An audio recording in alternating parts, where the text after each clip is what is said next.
diangkat menjadi rasul. Siapa yang angkat? Gubernur atau ketua daerah rumah wanita? Oleh Allah yang kuasa. Allah itu siapa, Mak? Pencipta alam semesta. Itu lagu ibu-ibu dulu mengajarkan sejarah Nabi. Sekarang apa lagu-lagunya ibu-ibu? Modern mereka, sarjana, istri pejabat, tapi tidak tahu sejarah Nabi. Apa lagunya ibu-ibu sekarang? Yo, yo ayo. Yo ayo, yo, yo ayo. Apa itu ayo ayo? Ayo apa? Ayo, ayo apa? Putar ke kiri nona, putarlah ke kanan. Beleng-beleng. Apa itu? Apa gunanya itu lagu-lagumu itu? Putar ke kiri, putar ke kanan. Apa? Katanya majelis taklim, tapi lagunya tidak mendidik. Sudah 3 tahun majelis taklim, seragamnya 4. Olahraga depannya lakinya orang. Dia di depan sebajunya sempit. Bapak-bapak di belakang, di depan ibu-ibu 1. Bapak-bapak di belakang 2. Ini kelakuan majelis taklim ini begini. Ketawa ibu-ibu karena ibu begitu toh. Kalau 17-an apa lagu-lagu seperti itu? Mesti dari kecil sejarah Nabi kita ceritakan. Itu dulu ibu saya kepada saya. Sekarang kepada anak saya bikinkan lagu supaya dia tahu anak Nabi. Anak saya namanya Cek, saya ajari. Cek, nah nyanyi nak. Anak-anak Nabi ada 7 orang. 3 laki-laki, 4 perempuan. Pertama Qasim, Abdullah, Ibrahim, Zainab, Rutkaya, Ummu Kalsum, Fatimah. Ibunya bernama Siti Aminah. Ayahnya bernama Abdullah. Kakeknya bernama Abdul Muthalib. Pamannya bernama Abu Thalib. Ibu baru tahu toh 7 anak Nabi? Ya. Berapa laki-laki? 3. Berapa perempuan? Anak pertama? Qasim. Coba. Ini dari sini kita tahu lagu. Maka ibu harus pandai-pandai mendidik anak, memperkenalkan sejarah Nabi supaya mereka cinta kepada Nabi. Maka ini tujuannya maulid. Bukan kita mau bid'ah. Sekarang ada juga baru belajar agama 2 bulan. Itu pun melalui YouTube. Seolah-olah dialah menjadi panitia hari kiamat. Ini maulid bid'ah. Tidak ada pada zaman Nabi. Tidak ada pada zaman sahabat. Pada tabi'in. Tidak ada semua itu. Saya bilang, bos, memang tidak ada pada zaman Nabi. Tidak ada pada zaman sahabat. Kenapa? Mereka hidup sesama dengan Nabi. Mereka lihat Nabi. Segar ikatan mereka soal Nabi. Mereka tahu sejarah Nabi. Jadi tidak perlu dituturkan. Sekarang kita sudah 1400 tahun yang lalu. Banyak umat Islam. La ilaha illallah. Muhammad Rasulullah. Tapi dia tidak tahu siapa anaknya Nabi. Maka perlu kembali diingatkan. Jadi kalau orang mau maulid, hargai. Jangan malah dibilang sesat. Masuk neraka, nenekmu punya neraka. Yang paling enak, yang tidak mau maulid silahkan. Tidak usah. Yang maulid silahkan. Yang maulid ini jangan kau tuduh mereka sesat. Ayo kita saling memuliakan, menghargai sesama muslim. Ya, ini 1 maulid. Yang kedua, ibu-ibu, bagaimana kita maulid ini bisa menjadi bawa pulang, diamalkan. Apa yang diamalkan? Ayo kita sejarah kisah-kisah Nabi saja dulu. Ya, paling gampang sudah. Berapa istri Nabi? Berapa? Ini ibu biar tahu, enggak mau duga dia jawab ini. Berapa? 11. Coba lihat. Istri pertama namanya Khadijah. Tua berapa tahun? 15 tahun lebih senior dari Nabi. Sebelum menikah dengan Nabi, beliau paling kaya di Mekah. Paling kaya di Mekah. Menikah dengan siapa? Muhammad bin Abdullah. Pegawainya waktu itu, karyawannya. Lalu Khadijah selalu cerita-cerita kelebihan Muhammad kepada asistennya. namanya Nafisah. Asistennya, dia selalu cerita, ini Muhammad baik, jujur, kinerjanya bagus, disiplin, sopan ngomong, nguntung juga baik. Nafisah paham, oh bunda ini senang sama Nabi Muhammad. Waktu itu belum jadi Nabi. Akhirnya apa? Nafisah jadi tim sukses. Tapi bukan tim sukses pilkada. Disuruh bikin baleho 10, cuma 5 dia bikin, hilang 5. Ya kan? Ini Nafisah datang kepada Muhammad. Muhammad, bagaimana kalau ada perempuan suka kamu? Alhamdulillah. Tapi ini perempuan lebih senior dari kamu. Tidak ada masalah. Lebih tua 15 tahun. Tidak ada masalah. Tapi dia sudah 2 kali janda. Tidak jadi masalah. Tapi dia bosmu. Tidak jadi masalah. Yang jadi masalah, benar tidak dia senang sama saya? Kata Nafisah, tenang mas bro, saya punya urusan. Jangan lagi cari dah hadis mas bro, tidak ada. Lalu datanglah Nafisah kepada Khadijah. Bunda, bagaimana menurut bunda kalau ada laki-laki senang bunda? Alhamdulillah, terbuka jodoh. Tapi ini lebih muda dari bunda, tidak jadi masalah. Lebih muda 15 tahun, tidak jadi masalah. Tapi dia anak buahnya, tidak jadi masalah. Yang jadi masalah, benar tidak dia senang sama saya? Kata Nafisah, tenang bunda, saya punya urusan. Ini namanya tim sukses yang tidak mempermalukan kedua belah pihak. Coba kalau Nafisah mau memanfaatkan situasi, maka dia datang kepada Muhammad. Muhammad, dia suka kok bos. Tenang aja, ambil semua hartanya. Dia terlalu senang sama kamu. Nafisah kan tidak. Berarti ibu-ibu jaga perasaan orang, jaga harga diri orang, jangan permalukan orang meskipun ibu tahu ada aib dalam dirinya. Ini penyakitnya ibu-ibu. Apa? Tukang gosip. Ini. Duduk-duduk begini, damai tapi gersang. Oh, coba lihat siapa duluan pulang, dia jadi ibu cawan. Jadi gini Pak Gubernur itu dia duduk-duduk itu. Dia enggak cerita tapi apa? Dia mulutnya enggak ngomong tapi bibirnya dong. Memang fitrahnya. Apa begitu orang sini? Bukan cuma di sini. Orang Amerika juga tukang gosip perempuannya. Fitrahnya. Maka Nabi katakan kalau perempuan mau selamat, jaga mulutnya, aman dia masuk surga. Cuma kan gampang sekali kita gosip. Lewat teman kita. Apa? Nggak serasi kudungnya sama roknya. Dia bilang iya. Lipstiknya palsu. Kenapa kau tahu? Melengket di giginya. Semua mau diurus. Iya kan? Ini penyakit kita. Semua mau diurus. Ustadz aja dia gosip. Itu juga bajunya waktu di YouTube. Saya dengar tadi dilewat tadi saya dengar. Itu juga bajunya waktu di YouTube. Astagfirullah. Inilah penyakit ibu-ibu. Ibu. Mau gampang masuk surga? Ketika Nabi Isra Mi'raj kan dibawa jalan-jalan masuk surga. Subhanallah. Alhamdulillah. Banyak perempuan dalam surga.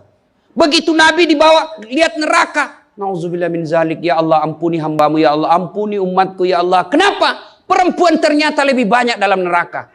Ditanya kenapa bisa begitu? Ada 2 kelemahan perempuan. 1, tidak mampu menjaga suaminya. Tidak mampu mengurus suaminya. Dan yang kedua tidak mampu menjaga lisannya. Jadi kalau ibu mampu menjaga lisan, aman. Itulah gunanya masker. Supaya ibu semua mau diurusin. Iya kan penyakit kita. Ya, Bu. Maka bertanyalah ibu-ibu di Makassar. Ustadz yang saya cerita ini kan benar. Memang begitu sifatnya Ustadz. Itulah benarnya namanya ghibah. Tidak boleh kita cerita kejelekan orang. Kalau dia salah yang ibu cerita namanya fitnah. Tidak ada jalan. Ayuhibbu ahadukum kata Allah. Sukakah kamu memakan bangkai sesamamu manusia? Maka berhenti cerita kejelekan orang. Jadi gimana solusinya Ustaz? Ketika datang orang cerita, Bu, katanya, na'udzubillah min zalik. Kita berlindung kepada Allah dari keburukan itu, Bu. Belum tentu suami kita lebih baik dari dia. Berhenti itu. Cuma kan enggak kita. Yang memang. Enggak tahu persoalan. Biar enggak tahu persoalan. Ikut campur. Ibu kalau suka ikut campur bikin urusannya ibu, nanti takdirnya seperti tauge. Tahu tauge? Tahu tauge? Coba lihat tauge, Bu. Kita bikin soto Banjar, ada. Pecel, sayur, lemper, ada. Ada tuh kalau di Makassar ada lemper. Ayo, maka karena dia selalu ikut campur, Allah takdirkan semua tauge bengkok. Dan ada lurus toh? Maka kalau ada ibu-ibu majelis begini kumpul, teriaki saja, pagi-pagi toge nih ya. Ini penyakit perempuan. Maka ini gunanya kita peringati maulid supaya ibu-ibu pulang berhenti cerita kejelekan orang.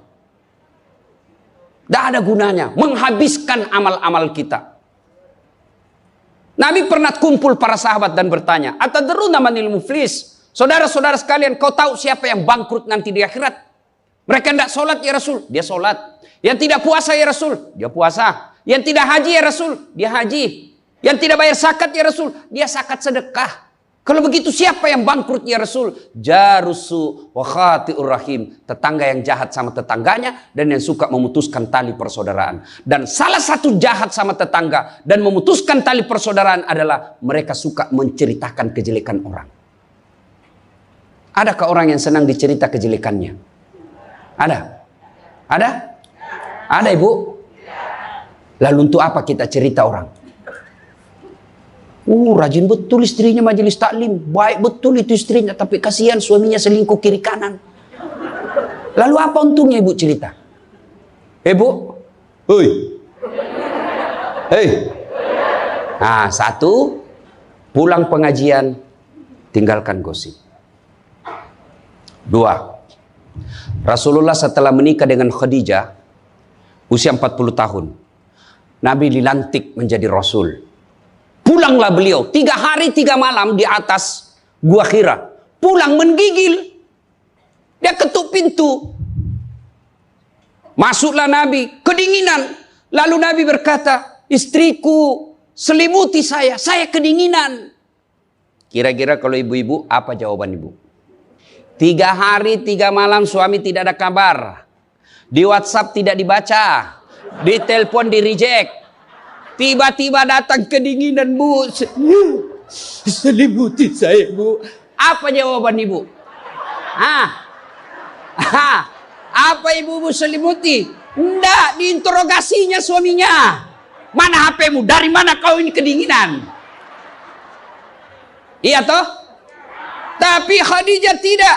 Khadijah tidak pernah sangka buruk kepada suaminya. Apa kata Khadijah? Sami'na wa ata'na.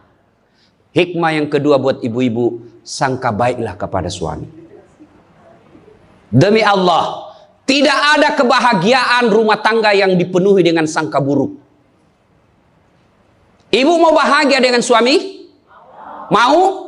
Hilangkan sakwa sangka, hilangkan sangka buruk. Telepon suami tidak dijawab pagi-pagi, sangka baik. Oh, berarti suami saya lagi sholat duha. 1 jam kemudian ditelepon, belum dijawab juga. Oh, berarti suamiku lagi meeting dengan gubernur. Telepon lagi siang-siang tidak jawab. Oh, berarti suamiku lagi sholat berjamaah di masjid. Sore ditelepon tidak dijawab-jawab. Oh, berarti suamiku dia lupa handphonenya.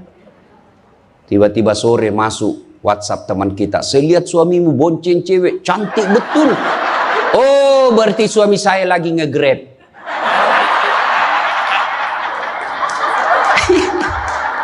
Perasaan. Ibu-ibu, demi Allah, tidak ada kebahagiaan orang yang selalu sangka buruk. Suami enak-enak kerja, hanya tidak dijawab telepon, ibu tidak bisa tenang di rumah. Sangka baik. Orang yang sangka baik, rumah tangganya pasti tidak bisa bahagia. Saya kasih contoh. Kasih contoh ibu. Suami istri 7 tahun tidak punya anak. Di tahun ke-8 dia pergi ke ahli kandungan, periksa istrinya. Wih, alhamdulillah, kata dokter, ibu sudah terlambat 2 bulan. Senang betul. Dia teleponlah suaminya, Pak, alhamdulillah hasil pemeriksaan saya sudah terlambat 2 bulan. Tapi Pak, jangan cerita-cerita dulu ya. Malu kita nanti kalau tidak jadi lagi. Oke Bu, ini rahasia berdua. Jangan cerita ke siapa-siapa. Setuju Bu ya? Setuju Pak. Oke. Beberapa hari kemudian datang petugas PLN. Assalamualaikum. Kata ibunya, Waalaikumsalam. Siapa ya? Saya Bu. Saya siapa? Petugas PLN. Oh kenapa Pak? Ibu terlambat 2 bulan. Wih. Kenapa dia bisa tahu saya terlambat 2 bulan? Wah, dia mulai curiga sama suaminya. Pasti kelakuannya lagi nih si gendut ini. Kan suaminya gendut. Pasti kelakuannya ini si gendut ini. Pulang suaminya capek. Di jalan macet, kehujanan. Baru buka pintu. Memang kau pembohong gendut. Apalagi ini pembohong. Orang capek. Pembohong gendut. Apa? Kenapa itu PLN tahu saya terlambat 2 bulan? Pasti kau yang cerita. Bukan saya. Kenapa? Wah, suaminya juga marah digendut-gendutin. Dia datang ke PLN. Ada apa kau tahu-tahu istriku terlambat 2 bulan? Dia bilang ini ada catatannya Pak. Kau hapus ini. Ya boleh Pak. Tapi Bapak bayar dulu. Kalau saya tidak mau bayar. Ya terpaksa punyanya Bapak diputus. Kalau punya aku diputus, apa dia pakai istri saya di rumah? Dia terpaksa pakai lilin.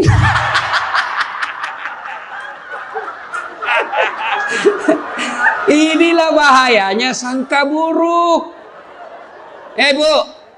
Halo Ibu. Bu. Salatullah salamullah ala toha Rasulillah.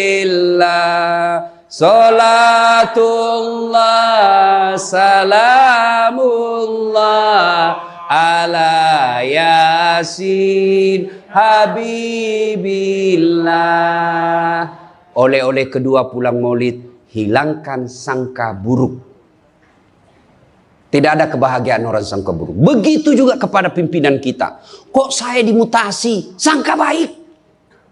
Saya tadinya kok kepala dinas menjadi staf ahli. Berarti Bapak dianggap ahli. Ini staf ahli kan enak. Ahli yang tidak ada stafnya. Sangka baik. Oh berarti Pak Gubernur merasa saya perlu istirahat, banyak berpikir. Sangka baik. Jangan pernah sangka buruk. Tidak ada kebahagiaan orang yang sangka buruk. Sangka baik. Saya dalam hidup saya, betapa banyak Allah kasih pelajaran. Saya baru tahu maksud Allah yang baik setelah beberapa saat berlalu. Begitu ada kejadian sangka baik saja, tunggu akan muncul. Oh ini maknanya ini. Tamat SMA kan saya daftar polisi Bu, tentara, akabri. Begitu tes fisik, tidak lulus. Kenapa? Ceper. Tidak cukup tinggiku Bu. Saya protes kepada Allah, ya Allah kenapa kau lahirkan saya dalam keadaan pendek? Kau tidak jadi rugi jadi Tuhan kalau saya jadi tentara. Teman saya lulus waktu itu Bu. Dia sekarang polisi 2 bunga, reserse, baret merah. Saya lulus pakai baret putih. Alhamdulillah jadi ustadz. Alhamdulillah karena baret putih saya pakai, mulai baret hiram sampai baret merah, saya ceramai semua. Yang terbaik. Gubernur sebelumnya kepala dinas, tiba-tiba kita tidak ada jabatan, sangka baik. Itulah hidup. Jangan pernah sangka buruk. Begitu juga kepada suami, sangka baik. Tidak ada ketentraman bagi rumah tangga yang selalu disertai sangka buruk. Dan ibu enaknya jadi istri karena ibu tidak tanggung dosanya suami. Saya bilang sama istri saya, mama nyecek. Kan ibu-ibu sekarang suka sekali periksa handphone. Untuk apa periksa handphonenya suami Bu? Coba jelaskan saya, untuk apa? Ayo yang suka periksa handphonenya suami ini. Untuk apa Ibu? Setelah tahu ibu mau apa? Ternyata besok-besok ada masalah yang tidak menyenangkan hatimu, apa yang kamu lakukan? Mau diceraikan, saya ceraikan kamu. Daripada kau menderita mendampingi saya, sudah, kita selesaikan baik-baik. Dan kau tidak mungkin kuceraikan kau pagi, sore saya sudah dapat. Nah sekarang apa maumu? Sakit hati aja. Ayah. Dan hebatnya perempuan Islam, kalian tidak menanggung dosanya suami. Kalian tidak akan menanggung dosa suami. Ya, beda kalau laki-laki. Kalau laki-laki, dosa istri kita tanggung. Kalau suami menanggung dosa istri. Istri tidak pakai jilbab, istri tidak sholat, istri tidak puasa, istri tukang gosip, istri suka keluyuran. Suaminya ditanggung dosanya nanti. Ku ampusakum wa ahlikum nar. Beda istri. Suami pezina, suami koruptor, suami narkoba, suami penjudi, suami tukang tipu. Ibu tidak tanggung dosanya suami. Itulah enaknya jadi perempuan Islam. Bahkan kalau dia sholat, dia puasa Ramadan, dia jaga harga dirinya, dia patuhi suaminya, kata Nabi, tadahulul jannati bisalam. Silahkan ibu mau masuk pintu surga mana saja. Makanya sangka baik saja, tidak usah sangka buruk. Ada ibu-ibu curhat sama saya tengah malam, Ustaz. Mohon solusinya Ustaz. Saya sudah tidak tahan. Kenapa ibu? Dia bilang saya sudah tidak tahan. Saya minta solusinya Ustaz. Saya sudah tidak tahan. Memang kenapa? Saya ini sudah 21 tahun menikah Ustaz. Tidak tahan. Saya bilang dalam hati. 21 tahun tidak tahan. Inilah kadang-kala ibu-ibu kalau ngomong tidak masuk di akal. Ya memang Allah fitrahkan itu manusia, laki-laki itu lebih banyak akalnya, perempuan lebih banyak perasaannya. Maka kalau perempuan ngomel, dengar saja Pak, tidak usah dijelaskan apa dia mau. Dengar aja, karena memang dia cuma mau didengar. Dengar aja, oh, ya, dengar aja, dengar. Tapi tidak tahan saya Ustadz, ya tidur. Rumus menghadapi perempuan itu, ilmu paling efektif, sabar. Tidak ada sudah kalah itu ilmu sabar. Diam, tidak usah dijelaskan. Biar dijelaskan tidak masuk di akalnya. Apalagi kalau dia sudah bilang pokoknya, sudah Pak, lebih diam aja. Pokok, sudahlah. Dijelaskan satu, muncul pertanyaan dua. Dijelaskan tuntas yang dua, muncul lagi pertanyaan tiga. Sudah tuntas semuanya, dia ungkap lagi yang 5 tahun yang lalu. Itulah perempuan. Iya ibu toh? Maka dengarkan saja. Ada saatnya nanti dia bilang, baru dia sadar itu. Iya sebenarnya itu saya emosi aja itu hari Pak. Begitulah perempuan. Dihadapinya jangan emosi. Saya sudah tidak tahan Ustadz. Kenapa? Sudah 21 tahun. Tidak cocok saya Ustadz. Saya bilang ibu tahu tidak baut? Tahu Ustadz. Apa pasangannya baut ibu? Mur. Sama enggak? Sama modelnya? Sama bentuknya? Beda. Justru perbedaannya yang membuat dia kokoh. Berarti rumah tangga tidak akan pernah kokoh kalau mau menyamakan. Yang kokoh adalah ketika dia mau saling menerima kekurangan dan kelebihan. Itu pasti kokoh. Mana mau cocok jenis kelamin aja kita tidak sama. Iya. Pendidikan aja kita pasti beda. Latar belakang budaya kita pasti beda. Maka yang membedakan itulah kalau kita kelola dengan baik dalam rumah tangga. Dengan faktor utamanya sangka baik. Insya Allah bahagia rumah tangga. Ya, sangka baik. Tuh Khadijah tidak pernah sangka buruk sama suaminya. Khadijah ketika beliau sakaratil maut. Usia 65. Beliau sakit. Dan baju yang beliau pakai sudah 8 kali tambal. Tahu tambal ibu? Itu tambal ke-8-nya 1 sampai 7. Nabi masih menambalnya pakai apa? Masih pakai kain. Di tambalan ke-8 beliau pakai pelepah daun kurma. Kenapa? Habis kainnya Nabi. Padahal sebelum nikah beliau orang kaya. Lalu beliau panggillah anaknya, Fatimah ta'al. Fatimah ke sini dulu nak. Kenapa bunda? Tolong kau mintakan serbannya bapakmu. Ada serban yang selalu dia pakai bapakmu itu terima wahyu.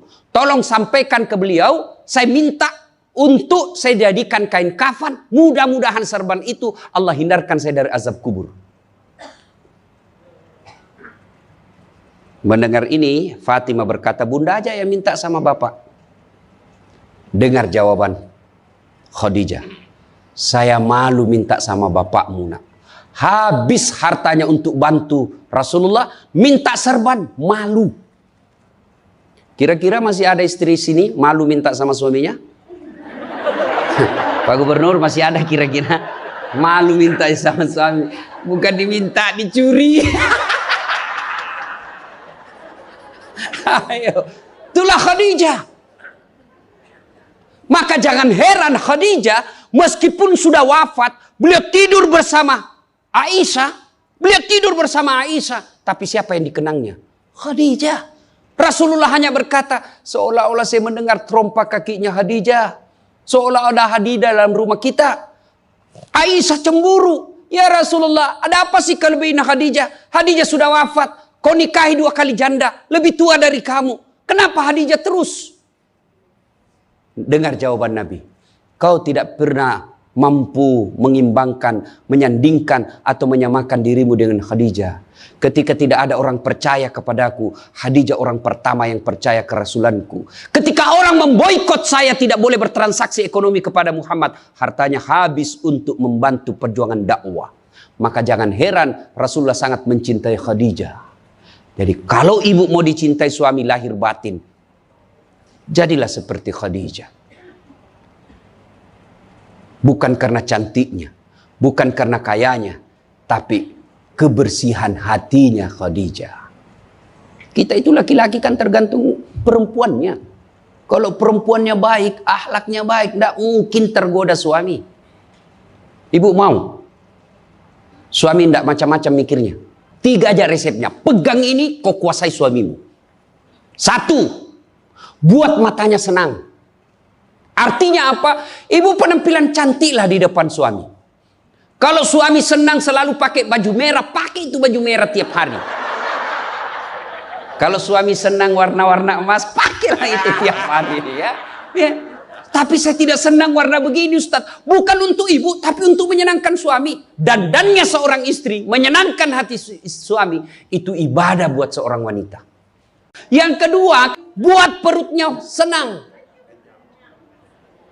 Bagaimana caranya? Bikinlah masakan kesenangan suami. Kalau tidak bisa tiap minggu, sekali sebulan. Ketika terima gajinya suami, terima honornya suami, ya WhatsApp suami, SMS suami, telepon suami. Bang, jangan makan di luar hari ini. Hari ini saya masak spesial buat abang. Masakan kesenangan saya sudah siapkan di rumah bang. Aman bang, jangan makan di luar. Ini hari spesial buat abang. Senang kita jadi suami. Itu saya kalau terima SMS WhatsApp begitu, mamanya C di rumah dia goreng baru dia kirim. Rasanya kita mau cepat pulang. Ibu pernah WhatsApp suaminya begitu? Paling di WhatsApp, bang jangan lupa singgah beli telur. Bang habis gas.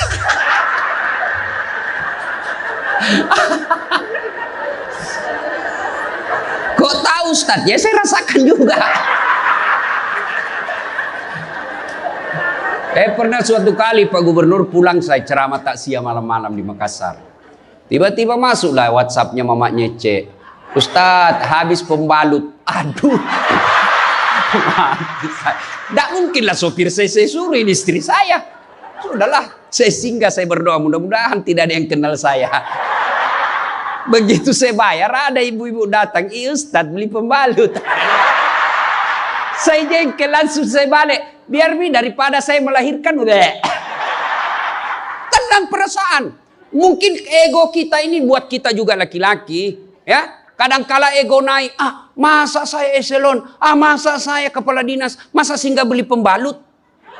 Jangan lihat eselonnya. Pakai ilmunya Umar bin Khattab.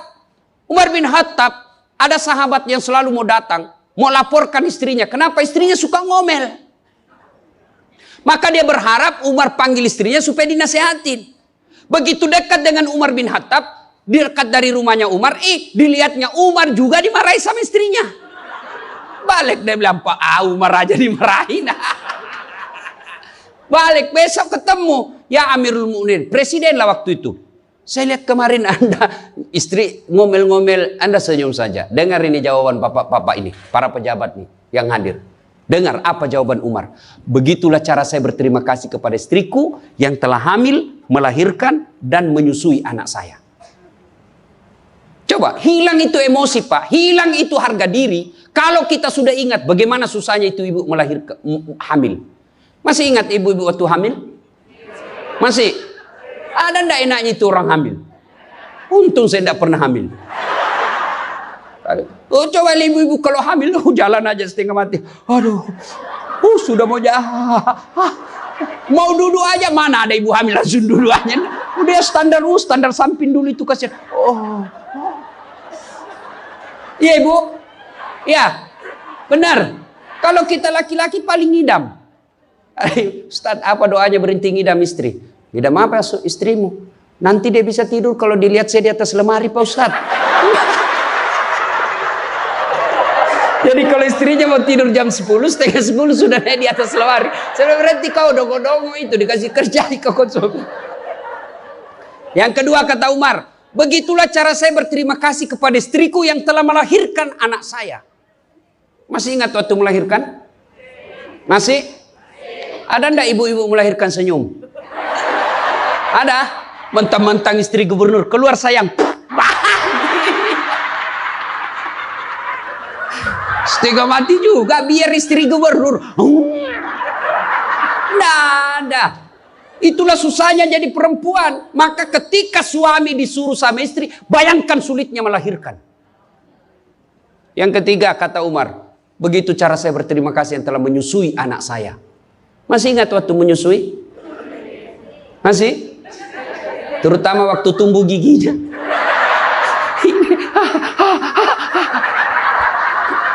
Masih ingat tak?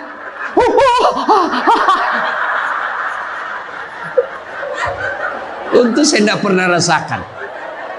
Bu kalau digigitkan, mana dia ditinjau nanya, kok gigit saya? Tidak, dia usap, lepas nak. Iya ibu, iya. Siang anaknya, malam.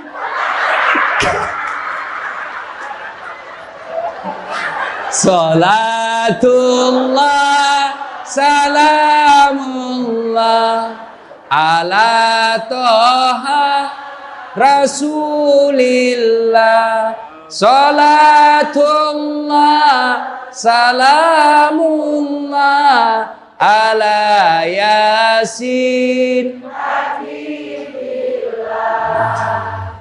Berikutnya, kalau kita cinta kepada Rasul, jadilah istri seperti istri Rasulullah. Nah, tentu bertanya kita, itu bapak-bapak mau punya istri seperti istri Rasul? Pak Gubernur pasti mau. Kita punya mau istri seperti Khadijah. Tapi pertanyaannya, sudahkah kita seperti Rasulullah? Tenang ibu-ibu, saya bela ibu-ibu hari ini. Tenang. Nah, kita mau seperti Khadijah, tapi kelakuan kita seperti Abu Jahal. Pembohong kiri kanan. Suami istri minta duit tidak pernah ada. Benar tidak ada, habis biar baunya tidak ada lagi. Giliran selingkuhannya minta, gampang deh, tunggu aja 5 menit. Ya, Rasulullah coba begitu memuliakan istri, beliau tidak pernah kusam rambutnya di depan istrinya. Coba itu, buka itu Barasanji sejarahnya. Rasulullah beliau yang bersihkan tempat tidurnya. Beliau yang tambal bajunya ketika robek. Beliau sediakan sarapan. Itu Rasul, manusia pilihan. Namanya selalu digandengkan dengan namanya Allah. Tidak malu, bahkan rela ikhlas membantu pekerjaan rumah tangga istrinya. Untuk meringankan kerjaan istri. Kita baru Satpol PP. Satpol PP. Apa Satpol PP? Polisi setengah. Baru pegawai honor, macam-macam ceritanya. Tidak ada kehinaan bagi laki-laki yang memuliakan istrinya. Tidak ada kehinaan suami yang membantu pekerjaan istrinya. Rasulullah mencontohkan itu. Beliau kalau keluar rumah sudah ada sisir. Masuk ke kamar rapi baru keluar. Kita sudah habis pisang gorengnya 4 masih berantakan rambut. Begitu istrinya katakan, bang, baik-baik itu rambutmu apa? Kenapa kau urus rambutku? Rambutmu kau urus. Itulah Rasulullah. Rasulullah subhanallah, dari 11 istri beliau tidak ada satupun yang dia panggil namanya. Beliau tidak pernah memanggil Khadijah. Beliau tidak pernah memanggil Aisyah. Aisyah beliau panggil apa? Ya Khumairah. Yang kemerah-merahan pipinya. Karena memang Siti Aisyah merah delima pipinya. Maka bapak-bapak Pak di sini, Pak Karo, panggillah istri kita dengan panggilan kasih sayang. Wahai istriku yang termancung hidungnya di lorong 3. Yang tidak mancung hidungnya Ustaz, ya giginya lah kau lihat. Justru giginya mancung Ustaz.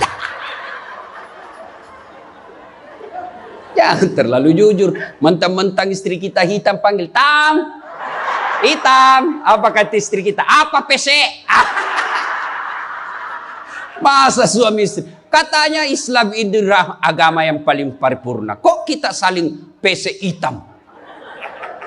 Ya, Rasulullah beliau kalau minum bersama istri beliau, kalau beliau minum gini. Bismillahirrahmanirrahim. Hebatnya Rasul, kalau beliau minum, 1 teguk dikasih lagi istrinya. Minum lagi. Kasih lagi istrinya. Hebatnya, bekas bibirnya Aisyah, itu yang diminum oleh Rasulullah. Bekas bibirnya Aisyah. Masya Allah. Coba kalau kita Pak Kadis. Istri, bekas bibir istri. Bau betul mulutmu.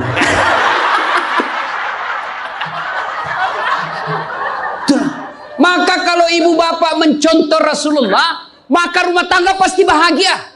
Dia bukan cuma surga akhirat menunggunya. Di dunia dia sudah dapatkan surga. Nggak usah ikut parenting. Quality time. Apa itu? Belajar saja sama diri Rasulullah. Kita ini sudah miskin di dunia. Rumah tangga kita kadang-kala ngontrak-ngontrak. Tidak tahu lagi kewajiban istri kepada suami. Suami tidak tahu kewajiban kepada istri. Maka di dunia dia susah sanggara. Di akhirat apalagi nanti. Maka kalau kita tidak bisa dapatkan kekayaan sorga di dunia. Dengan harta. Maka dapatkan kebahagiaan itu dengan memperbaiki hati dalam rumah tangga. Suami tahu kewajiban kepada istri. Istri pun melaksanakan tugasnya kepada suaminya. Itu Rasulullah. Rasulullah subhanallah. Manusia mulia tidak pernah menghina istrinya. Maka jadilah suami seperti Rasulullah Muhammad SAW. Ibu bapak saudara-saudara sekalian. Suatu kali Umar bin Khattab menangis. Tiba-tiba ketawa lagi. Menangis lagi. Datanglah sahabat bertanya. Wahai Umar, kok sudah gila apa? Umar waktu itu sudah jadi presiden. Beliau katakan, bagaimana saya tidak ketawa? Saya mengingat waktu sebelum datang Muhammad SAW, saya pernah memakan Tuhanku. Dia bikin berhala dari roti, lalu dia makan itu Tuhannya. Dia bilang, bayangkan hebatku dulu sebelum ada Muhammad, Tuhan pun saya makan. Kan dia ketawa. Lalu kenapa engkau menangis ya Amirul Mukminin? Saya bayangkan sebelum Nabi Muhammad SAW datang di tengah-tengah kita. Saya pernah mengambil anakku yang masih orok, merah, saya rebut dari istriku, lalu saya bawa ke belakang rumah, saya gali pasir, saya tanam sendiri anak perempuanku itu, lalu saya timbun, saya lompat-lompat di atasnya karena saya anggap ini perempuan anak pembawa sial. Begitu zaman jahiliyah. Alhamdulillah setelah ada Muhammad, mampu melahirkan kita seperti sekarang ini, bisa membedakan yang hak dan yang batil. Berarti Rasulullah dikenang kehebatannya, karena berhasil memimpin, mengarahkan umatnya dari jahiliyah menjadi seperti yang kita nikmati sekarang ini. Berarti Pak Gubernur, kalau Bapak ingin dikenang sebagai pejabat, bukan hanya memperbaiki diri, tapi memperbaiki rakyat Sumatera Selatan. Dan Alhamdulillah saya senang sekali mendapat berita Bapak punya program yang sangat memuliakan kebaikan. Bukan Islam, kebaikan. satu desa, satu lurah, satu rumah tahfiz. Meskipun Bapak sudah tidak menjabat sebagai gubernur, selama rumah tahfiz itu dimanfaatkan, maka itu akan menjadi amal kebaikan dunia sampai di akhirat. Tapi percayalah, tidak mungkin Pak Gubernur hebat tanpa didukung sama istri. Tidak mungkin. Ini istri tidak kelihatan perannya, tapi menentukan SK. Benar. Biar Pak Gubernur senang sama Bapak, kalau istri Pak Gubernur tidak senang, berpengaruh itu tanda tangan. Memang sudah itu begitu yang namanya kehidupan manusia. Saya juga tidak bisa hebat ceramah begini kalau istri saya tidak mendukung. Saya mau bikin naskah, digangguinya saya. Pergi sama bapakmu, cepat kau ambil itu. Nangis sana, mana bisa kita bikin naskah? Begitu kita mau ceramah, dia curi kita punya naskah. Apa? Mana bisa? Allah Subhanahu wa Ta'ala berfirman, mana sudah ini? Mana naskah kita? Maka yang terpenting kembali dalam maulid kali ini, mari jadikan rumah tangga kita sebagai pintu sorga, meraih sorga yang sebenarnya. Jangan berpikir di dunia tidak ada sorga. Kita kan selalu berdoa, fid dunya hasanah, wa fil akhirati hasanah. Selamat di dunia, selamat di akhirat. Apa itu fid dunya hasanah? Menurut para ahli tafsir Al-Quran, hasanah di dunia itu, sorganya dunia itu mengandung 4 komponen. 1, punya pasangan yang baik. Jadi kalau istri bagus agamanya, suami bagus agamanya, suami bagus akhlaknya, istri bagus akhlaknya, sudah 1 komponen sorga didapat. Yang kedua, punya anak yang soleh dan soleha. Tidak ada gunanya pangkat jabatan kalau anak kurang ajar. Ibu-ibu nih, kalau ibu meninggal siapa yang doakan? Hah? Suami. Tidak bakal, dia kawin lagi. Siapa yang doakan? Anak. Maka berhasilan ibu, saya setuju dengan pernyataan Pak Gubernur. Kalau mau hebat ini provinsi kita, ibu-ibunya harus menjadi pesantren pertama. Sayang, seribu sayang, ibu-ibu sekarang banyak yang gagal mendidik anak. Dihormati di luar, dimuliakan di kantor, sampai di rumah dimaki-maki sama anaknya. Itu siapa yang gagal? Ibunya. Kita kadang-kala bahagia, hebat kalau anak kita pintar bahasa Inggris. Hebat anaknya Ustadz, pintar bahasa Inggris. Apa hebatnya? Banyak yang bisa begitu. Masa banyak Ustadz? Ya sudahlah, ke Inggris lihat itu anak-anak di sana. Anak-anak di sana semua pakai bahasa Inggris, Bu. Memangnya kalau ibu nanti meninggal, anak berdoa pakai bahasa Inggris? Oh my God. Please help me my mother. Enggak. Pasti pakai bahasa Padang. Kepado, lindungi lo. Pasti. Ya, maka ibu-ibu didik anak. Yang ketiga komponen punya sorga dunia, apa itu?